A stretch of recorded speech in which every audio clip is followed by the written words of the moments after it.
They said, fight a real boxer. They said, fight someone your size. They said, fight a world champion. We looked at a long list of supposed fighters for me to fight. Yeah.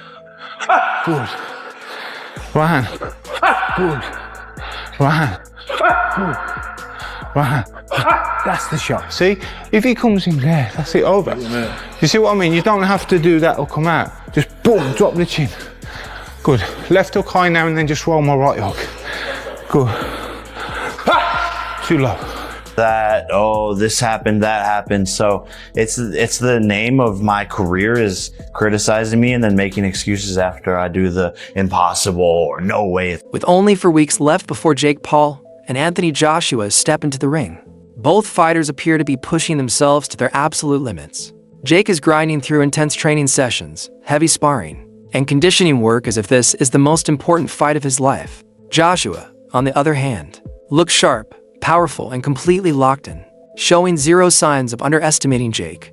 Their preparation highlights a level of focus, discipline, and commitment that reflects how serious the showdown has become. That's good. Don't look for nothing. Now step around him. Upper body. Keep a rhythm now. Keep a rhythm. Don't wait on him.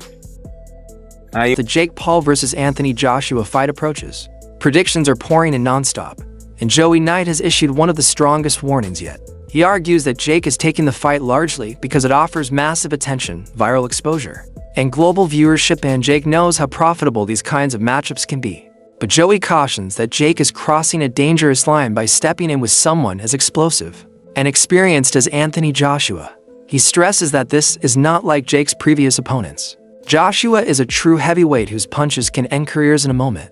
Joey warns that if Jake gets seriously hurt, the money, hype, and fame surrounding the fight will mean nothing afterward. Cash, maybe not as much as the Anthony Joshua fight, but a lot of cash, and can still have a serious chance of going on to earn even more paydays. Whereas the damage that it could do to his body could be irreversible for that opportunity to earn money in a boxing career going forward. So is this the retirement bag?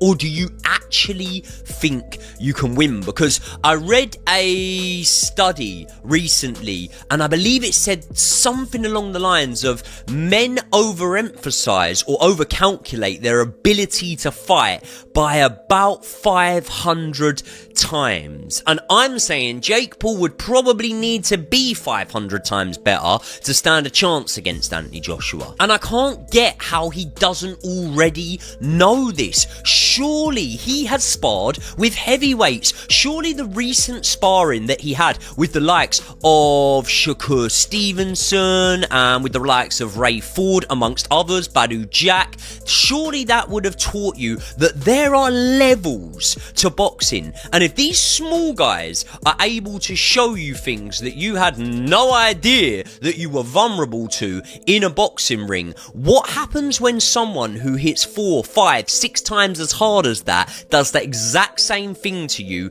and lands it on your chin? The whole reason of why I know where I am in the influencer boxing scene, in the misfit scene, is because of the level that I have sparred at. I've sparred boys that have gone on to box for world titles. I've sparred with English champions, and I've sparred with loads of Southern area champions. And doing that enabled me to understand what level I can reach in boxing and what level I can't reach. And some people might say, well, Jake Paul's clearly more ambitious than you.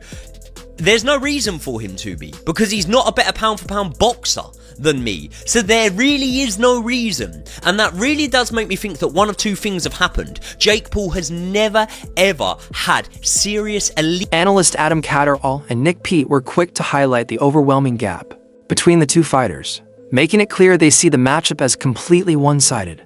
They argue that Joshua's size, experience, and power are so far ahead of Jake Paul's that the fight will look more like a sparring session than a competitive contest. In their view, Joshua will dominate every second with ease, and the matchup only exists because Jake Paul wants it. They believe Joshua has nothing to gain and no reason to prove anything in this fight, reinforcing their belief that the event is driven by commercial hype rather than genuine sporting competition.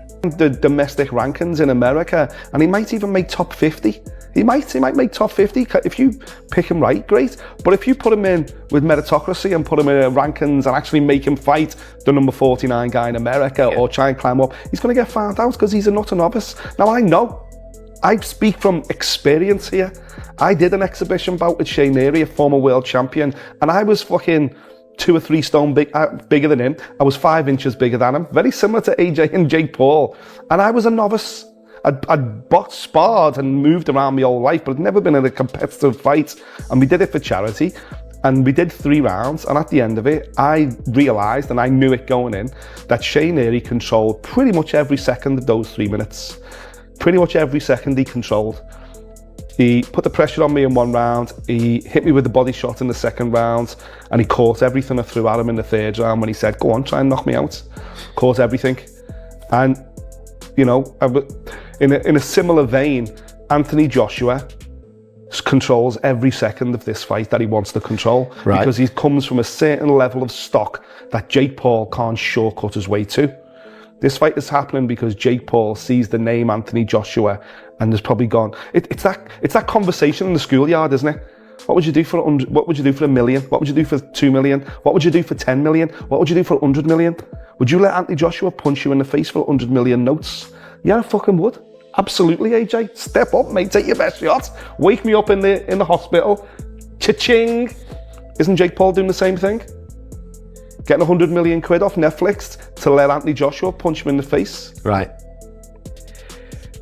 Apart from whatever it is, 50, 60, 70 million, whatever the figure is for Anthony Joshua. Wade from the Wade concept takes the criticism even further, insisting that there is no logical justification for the fight. He says Jake Paul lacks the experience, timing, puncher ability, and natural power needed to survive against someone like Anthony Joshua. Joshua has faced world champions and elite fighters, while Jake has far fewer professional rounds and has never encountered anyone close to Joshua's physicality. Wade argues that confidence and motivation cannot make up for the massive skill gap. He believes Joshua is too experienced to fall for surprises or traps, and that the matchup only makes sense in theory, not in reality. Wade also points out that even the promotional narrative feels forced, emphasizing that the true value of the fight lies in spectacle. Ego, whatever is making Jake take this fight. And I don't think it's healthy for him at all. I think this is going to be one-way traffic. I think AJ is going to hurt him very badly. And speaking of the insanity of this thing, here is what the first line is. Jake as a plus 800. I have a feeling that's going to shift even more toward AJ at minus 1500, because again, how could you even see Jake winning this fight? Where is the possibility for Jake to actually get it done? I mean, look at this picture from them playing paintball a couple of years ago, I guess, or I don't know if it was paintball, but some sort of airsoft like gunfighting. But look at the difference in the size. And I get it, you know, size doesn't just win fights, but AJ doesn't just have the size. He is more experienced at the highest level. He has fought guys that are smaller than him and are more experienced and better than Jake is. Again, Alexander Usyk twice. What better experience? I know Usyk is southpaw, but what better experience to get you prepared to fight a smaller guy than to fight the best, smallest guy coming up to heavyweight in Usyk that you could find? Yes, AJ is plotty and he's maybe a little stiff and maybe his chin is not what it used to be, but that's still Anthony Joshua. So Nikisa Badarian did an interview with Sky Sports, Jake Paul's manager and co-founder of MVP. He had some things to say about the fight. Obviously, they're going to do a massive press tour around this thing. Let's take a look and listen at why Nikisa, maybe a hot take, says that Jake Paul and Anthony Joshua is more winnable for Jake Paul than Gervonta Davis would have been. How dangerous is this for Paul? This is a more dangerous fight than Gervonta Tank Davis, but it's a more winnable fight than Gervonta Tank Davis. Gervonta was small, fast, super skilled. That is a fucking hot take. I don't know if that's crazy, but it's a hot take. Let's hear his reasoning. Gervonta was small, fast, super skilled. Joshua is big, heavy puncher, but not as evasive. So I think if Jake has the right game plan, he has a pretty good shot of winning this fight. That's crazy. Now, first off, you know, a winnable fight with Gervonta Davis, it was an exhibition. So, you know, wins and losses, we weren't really going to be able to count there. But saying that it is a risky but more winnable fight, it's so hard to get on board with even the thought of Jake winning this. Like, there's only really, I think, one, maybe two avenues where Jake possibly can in some way win it. But when Nikisa says it's a more dangerous but also more winnable. The only thing my mind jumps to is Jake is going to have to stand in front of Anthony Joshua, a literal destroyer at heavyweight, a literal one punch, send you to the hospital, potentially end your career puncher at heavyweight, and take the risk of eating that punch just to land a punch that potentially could knock AJ out. That is why the risk and reward factor, I have to think, Nikisa's Professional boxer Lawrence Okolie adds another perspective,